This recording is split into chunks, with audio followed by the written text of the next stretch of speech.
네, 여러분. 2차시입니다. 산돼지 2차시입니다. 1차시 어떻게 잘 들어보셨나요? 중간에 그 빈틈이 있었죠? 그 7분, 뭐 35분, 36분 정도의 빈틈이 조금씩 있었는데, 여러분들 미리 안내가 된 것처럼 당황하지 않으셨죠? 이거는 이제 이렇게 영상을 그러니까 인코딩이라고 하나? 그런 걸 하면서 이게 좀 오류가 난 거라서 여러분들 뭐 수업 듣는 데는 이상이 없었을 것이다 라고 생각이 들어요. 그리고 이제 우리 손 장군께서, 여러분들 손 장군 알아요? Do you know 손 장군? 손 장군 알아요? 손 장군님께서 제 수업을 들으시더니 상당히 재밌었다라는 총평 가운데 왜 예쁜 척 하느냐, 뭐뭐 했어요 하냐, 예쁜 척 하냐, 뭐 아주 뭐 그런 평가를 주셨는데 여러분들은 어떻게 받아들이셨는지. 네. 뭐 이 정도면 뭐 그쵸? 뭐 연기하는 것보다는 연기도 뭐 어땠나요? 괜찮았나요? 네, 하여튼 우리 두 번째 시간 네, 요 본문이 끝나요. 그러니까 저의 연기 즐겨주세요. 자, 선택지 2차 시 시작합니다.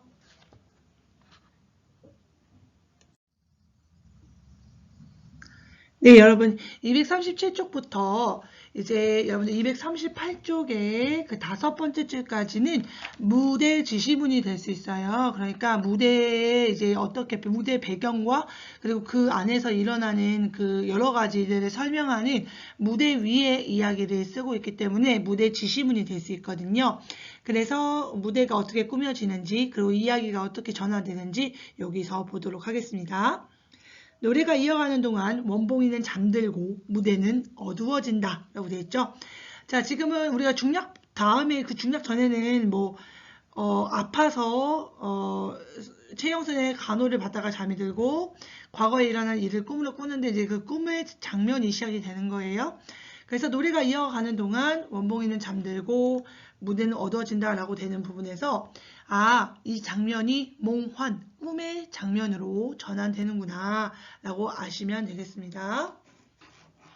그리고 몽롱한 달빛 같은 창백색이 맞죠? 창백색이 나타난다. 네, 창백색이 나타난다 라고 되어 있는데 일단 여기서부터 제가 읽어주는 부분까지 표시를 한번 해주시기 바랍니다. 몽롱한 달빛 같은 창백색이 나타난다. 그러나 다만 여름철 금음달 밤의 하늘과 같이 아무것도 안 보인다. 매우 어둡게 보인다는 뜻이죠. 노래는 다시 누구의 소리인지 바스와 합창이 되어가지고 바스는 옆에 나와 있어요. 베이스. 창이 되어가지고 되풀이해 나가는 동안 무대에는 무한한 공간만 채워 있는 것 같다라고 되어 있죠. 여기까지 끊어주세요. 그러니까 몽롱한부터 있는 것 같다까지 끊어주시고 이 부분은 지금 여러분들이 뭔가 이게 현실에서 일어나는 것 같지가 않죠. 이것은 지금 비현실적인 장면이잖아요. 그래서 여러분들 비현실적인 장면이 이 부분에서 드러나고 왜 그러냐면 최연봉의 꿈속이기 때문이잖아요.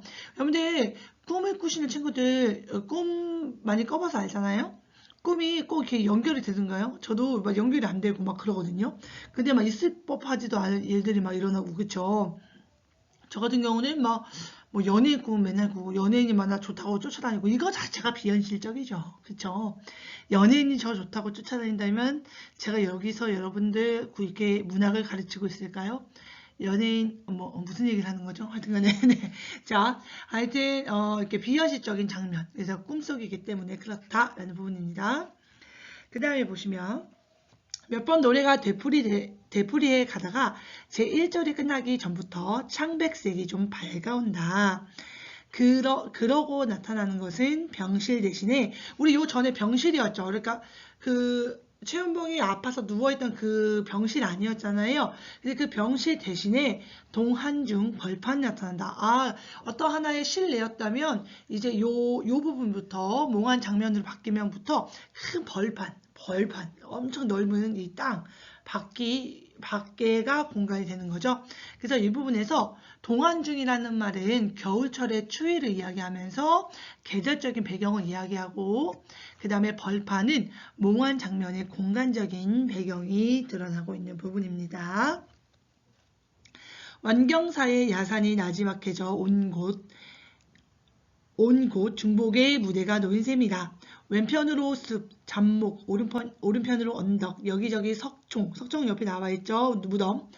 회색 겨울 하늘이 낮게 걸려 있어서 전경을 금시라도와 누를 것 같다. 지상과 언덕 위에는 약간 흰 눈이 덮여있고 시시로 회오리 바람과 쌀아기 눈. 지금 무대 위의 장면을 이렇게 지시해주고 있어서 다시 한번 말씀드려요. 무대 지시문이라고 할 수 있다.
네, 238쪽으로 가면, 네, 해볼게요. 이하의 인물이 등장하기 전에, 그러니까 이제 어떠한 인물이 등장하기 전에, 갑자년, 동학당, 전군, 행렬, 저 밑줄 한번 쳐보세요. 갑자년, 동학당, 전군, 행렬, 이거 보시는데, 그림 딱 보시고, 동학당 하니까, 아, 이거 배경이 있어요. 이거 뭔가 역사적 배경이 있는데, 역사적 배경이 있는데, 그게 뭘까요? 갑자년 동학당 전군행렬인 동학농민운동 1894년에 일어난 동학농민운동을 배경으로 하고 있는 부분이에요. 그래서 동학농민군들을 이야기를 하고 있습니다. 여러분들 이 동학농민운동에 대해서는 검색하라 꿀꿀 검색하세요. 지금은 역사 시간이 아니기 때문에 이것까지 다루기에는 너무 범위가 큽니다. 자, 그래서 해볼게요. 전군행렬에 팬터마임이 지나간다라고 되어 있는데 팬터마임이 뭐냐면 이렇게 무언극이 옆에 나와 있죠. 대사 없이 행동으로만 어떠한 연기가 내용을 전달하는 그런 부분인데, 자, 요 팬터마임은 여기서 어떤 역할을 하고 있냐면 동학농민운동의 전개 과정을 시각적으로 제시를 하고 있다라고 되어 있는 거예요. 그래서 이거 여러분들 요 그림 보시면 요 그림에 대한 여기 누군가 대장이 앞에 서서 막 주먹을 들고 있고 여기 뭐 깃발도 들고 있고 뭐 쟁기 뭐 이런 갈고리 같은 거 낫 이런 거 들고 있죠. 이러한 장면을 팬터마임으로 구현을 하고 있다 이렇게 생각해 주시면 되겠습니다.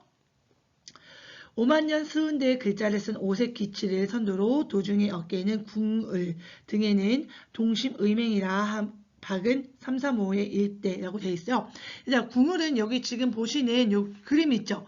요게 그림인데 요게 보시면 요게 궁을이에요. 요런 그림이 있대요. 요게 동학농민운동을 상징하는 그런 그림이라고 합니다.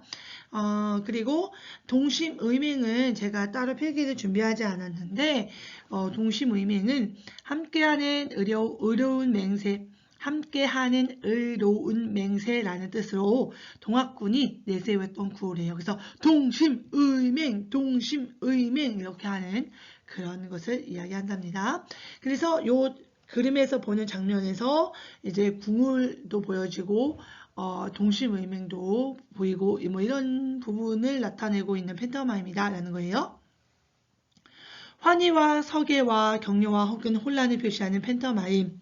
여러 가지 무언극이 일어나는 거죠. 천천히 그러나 무거운 수천리 걸어온 피로된 보조로 지나간다. 자, 보조는 밑에 있죠. 천천히 걷는 거야. 피곤하니까. 무대 한참 동안 공허라고 되어 있죠. 무대 한참 동안 공허. 이제 병정과 원봉이네가 등장을 합니다. 병정은 여러분들 이렇게 어떤 지금의 경찰 같은 사람들 있죠. 누구를 잡아가고 연행을 가는 사람. 병정. 산발한 원봉이네의 손목을 끌어잡고 들어온다. 자, 원봉이네는 우리 앞에서 등장인물의 소개에서 봤었죠. 원봉이네는 누구예요? 원봉인은 누구예요? 네.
원봉이는 누구죠?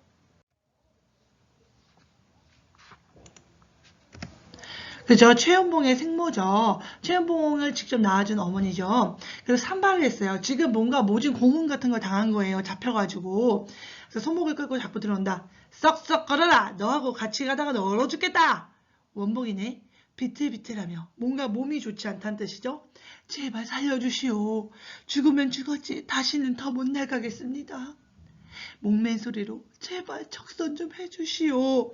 저는 동학 역정놈을 남편으로 둔 채로 밑줄 한번 쳐볼까요? 저는 동학 역정놈을 남편으로 여기 밑줄 한번 쳐보시고요. 남편이 동학의 역적이다. 즉, 그 당시에 동학을 이렇게 나라에서 나라에서 그 동학을 탄압했잖아요. 그러니까 이 정부의 입장으로 얘기했을 때는 조정의 입장으로 얘기했을 때는 역적이 되는 거죠. 그 역적이 남편이래. 즉, 최연봉의 생부는 동학농민운동에 참여했다. 그로 인해서 이 최연봉의 엄마가 지금 이런 순환을 당하고 있다. 이런 내용을 알 수 있습니다. 이 자리에서 차명을 당해도 원통할 것이 없습니다마는 이 뱃속에 든 어린 아기를 위해서 살려주시오. 이 뱃속 아기가 불쌍하지도 않아요. 이렇게 얘기를 하죠. 그러니까 뱃속의 아기를 왜냐하면 엄마를 죽여버리면 엄마 뱃속에 있는 아기도 같이 죽잖아요. 그러니까 아기를 살리기 위해서 엄마가 애절하게 지금 호소를 하고 있는 부분이죠. 근데 병정놈의 새끼는 따기를 붙이면 뭐냐면 엄마의 따귀를 때린 거야. 임산부의 따귀를 때려버린 거지. 때린 거지. 이것은 웬 잔소리야, 잔소리가! 자, 따귀를 붙이면서 우리 알 수 있는 거. 매정하고 강압적인 태도를 따귀를 때린다는 그 부분에서 알 수 있어요. 그래서 웬 잔소리야, 잔소리가! 그따위 소리는 관찰사님 앞에 가서 네 멋대로 짓거리라니까 못 들었니? 썩거러 걷지 않겠니? 원봉이는 두 손을 합장하며 두 손을 합장한다는 뜻은 뭐냐면 두 손을 모으고 이렇게 비는 거지. 막 싹싹 비는 거. 이 아기를 위해 이 뱃속에 든 어린 아기를 위해 이렇게 하죠. 자, 뱃속에 든 어린 아기는 누구라고 알 수 있어요? 그렇죠. 최연봉이라고 알 수 있죠. 제발 살려주세요. 이 아기가 무슨 죄가 있습니까? 너무 슬픈 이야기다. 그죠?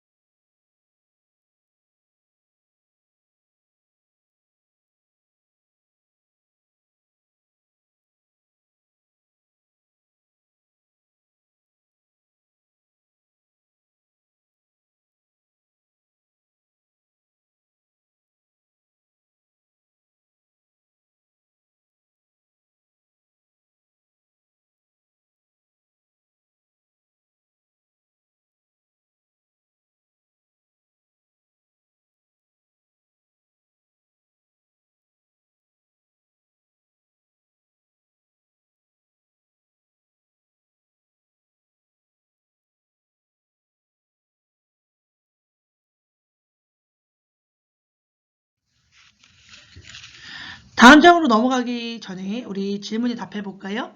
팬터마임이 보여주는 장면은 무엇입니까? 라고 물어봤어요. 무엇입니까? 5만 년 수은대의 깃발이나 어깨 등에 붙인 궁을 동심, 의명 등을 단서로 볼 때 그렇죠. 동학, 농민, 운동 상황을 보여주는 것이었습니다. 자, 우리 넘어가 볼게요.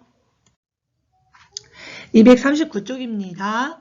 자, 병정. 에이, 귀찮아. 그러니까 누가 네 애를 죽인다니? 관가로 가기만 가잔 말이야. 원봉이네. 더 걸어가다가는 정말 둘이 다 죽겠습니다. 한 발자국도 떼어놓지 못하겠어요. 말삭된 이 무거운 몸을 해가지고 30리나 걸어왔으니 아무리 몸이 튼튼한 사람에게도 당할 수가 있겠습니까? 어머 세상에. 만삭, 선생님도 얼마 전에 얘기 했잖아요. 얘들아, 선생님도 이 만삭, 거의 한 9개월, 10개월 됐을 때 있잖아요. 배가 얼마나 부르냐면은, 이렇게 똑바로 못 걸어요. 어떻게 걷냐면, 이렇게 팔자로 걷게 돼. 왜냐면, 배가 너무 무겁고, 골반이, 여러분, 우리 허리에 있는 이 골반이 벌어져서, 진짜 걷는 것 자체가 힘들어. 그리고, 만삭이 되잖아. 그러면은, 아기가 밑으로 내려와. 이제 나오겠다고 위에 있던 아기가 밑으로 내려오면서, 선생님의 이제 아랫부분을 막 눌러요. 그러면 걸을 때마다 통증이 있어. 그래서 되게 아프거든. 근데 원봉이네는 30리를 걸었대. 여러분이 1, 2가 4km 정도 되거든. 그럼 30리는 120km? 여기서 원주에서 어디로 설명해야 될까? 저 경기도 수원 쪽? 경기도 수원도 120 되나? 하여튼 거기를 그렇게 만삭이 걸었고, 그리고 봐봐. 그냥 조심조심 데려갔겠어. 이 병정놈 새끼가. 어떻게 했겠어? 막 때리고 발로 차고 막 끌고 다니고 이랬겠지? 얼마나 힘들었겠어. 그쵸? 그런데 병정이 그래요. 아이고 이 경을 칠 거사. 너 왜 말을 안 듣니? 그러면서도 너 그러면 이 나쁜 놈의 새끼 그 뱃속에 든 애는 쏙 빼놓고 가졌구나. 어머 이거 할 말이에요? 지금 너 자꾸 나 짜증나게 하니까 네 뱃속 아기 그냥 죽여버리고 가자. 이런 뜻이야. 이런 나쁜 놈이 있어요. 그래서 여러분들 여기서 뭘 알 수 있죠? 비인간적인 면모를 알 수 있어요. 그렇죠? 비인간적인 면모죠. 그러니까 원봉이네가 그래요. 아이고 그런 말씀하시고 그저 이 아기 하나만을 위해 살려주십시오. 이 아기가 무슨 죄가 있습니까? 병정, 너 왜 그 아기가 죄가 없다고 하니? 아, 역정놈 애비를 둔 자식이 죄가 없어? 그따위 소리를 누가 하더니?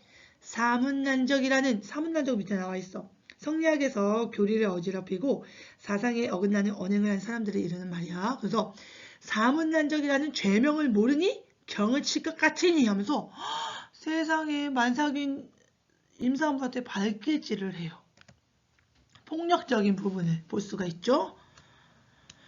비틀거리며 원봉이네가 이제 비틀거리며 자빠져요. 그래서 이야기가 무슨 죄가 있어요? 땅에 떨어지기 전부터 무슨 죄가 있다고 그러시오? 이러고 우는 거예요. 그래서 요 세 글자에 우리는 어떠한 상태를 알 수 있죠? 그렇습니다. 절규와 이 원봉의 친엄마의 절규와 좌절이 잘 드러나고 있다라고 되어 있습니다. 상당히 저는 조금 아기를 가져보고 아기를 낳아서 이 엄마의 애원이 조금 마음에 와닿거든요. 엄마의 마음은 그렇죠. 아기만 건강하면 된다, 아기만 안 다치면 된다 이런 마음으로 이 모진 고난을 다 겪고 있죠. 이런 장면을 다 지금 뭐하고 있는 거야? 최연봉이가 꿈에서 다 알게 되는 그런 거죠. 자, 우리 그럼 뒷부분에, 그러면 여기를 정리해보면, 여기까지가 절정이에요. 절정. 그래서 최연봉은 꿈속에서 본 환상을 통해 자신의 비밀을 알게 되는 부분입니다. 그러면 뒷부분 줄거리 읽어볼게요. 최지사댁이 쓰러져 있는 최연봉을 깨우자 최연봉은 최지사댁에 가서 자신을 왜 낳았는지 물어본대요. 그러니까 최지사댁에 가서 자신을 왜 낳았는지 이거는 내가 볼 때는 왜 키웠는지 이제 꿈에서 다 알게 된 거잖아. 그러니까 왜 키웠는지 이런 거겠지 뭐. 최지사댁은 최연봉에게 최연봉의 아버지인 박정식이 동학운동을 하다가 붙잡혀 참수를 당했고 최연봉의 어머니, 즉 원봉이네가 그를 낳고 하루 만에 세상을 떠났다는 사실을 말해준다. 최영순의 아버지와 최연봉의 아버지는 동학당, 둘이 이제 동학농민운동을 했었나봐. 최영순의 아버지까지도요. 의형제를 맺은 사이라 최영순의 아버지가 최원봉을 데려와 키웠으나 최영순의 아버지, 즉 최주사도 동학대 얻은 병으로 최영순이 태어나고 100일, 한 3개월이 지나지도 않았을 때 세상을 떠났다고 이야기를 해줍니다.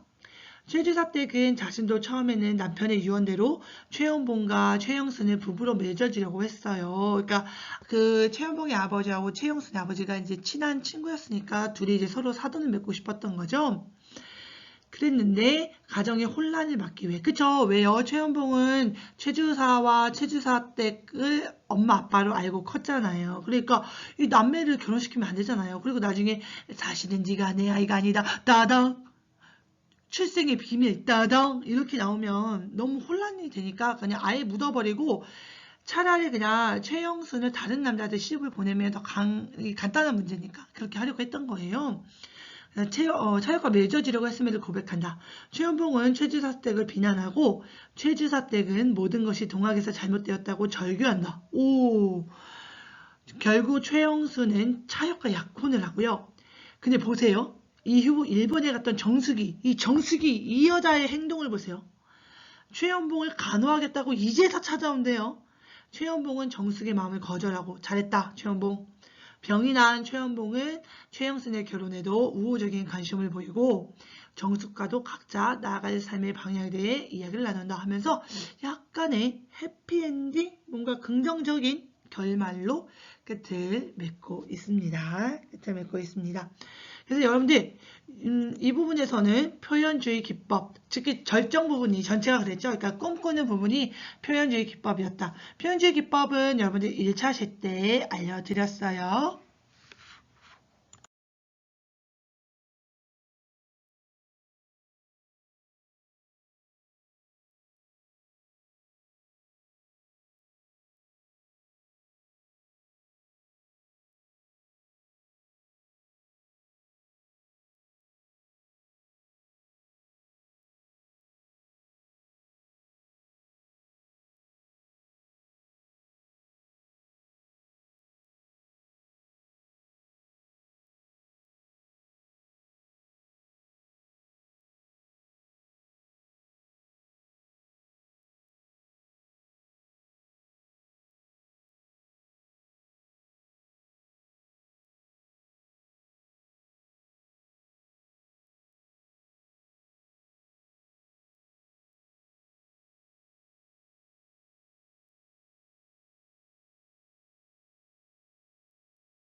그러면 얘들아, 이제 239쪽에 질문에 대한 답을 한번 해볼까요?